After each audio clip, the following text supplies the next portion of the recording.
ఒక కామెంట్ పెట్టాడు అన్నయ్యకి, ఈ రింగ్ అమ్మాయనయా అంతకంటే ఎక్కువ ఫండ్స్ వస్తాయని. 4 కాసులున్నర.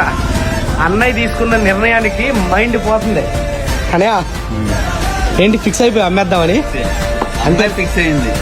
నేను అమ్మ మాట ఏంట, అమ్మ ఏదంటే అదే, అంతేనా? ఇంకెవ్వరి మాట అయినది లేదు. ఎవ్వరు నాకు ఫోన్ కూడా చేయొద్దు, ఏమీ తెలియదు. సో దీన్ని అయితే గోల్డ్ షాప్ దగ్గరికి వెళ్ళాం. చెప్పడానికి కూడా షివరింగ్ వస్తుంది. వెళ్ళి ఎంత వస్తాయని అడిగితే 4,98,000. అంటే 2,000 తక్కువ 5 లక్షలు. 5 లక్షలకి అమ్మేసి ఈ డబ్బులు కూడా పాపకి ఇవ్వడానికి అన్నయ్య ఫిక్స్ అయిపోయాడు. అన్నయ్య ఫిక్స్ అయితే అన్నయ్యతో పాటే మేమందరం అన్నయ్య మాటే మేము వినాలి. అంతే. బాయ్.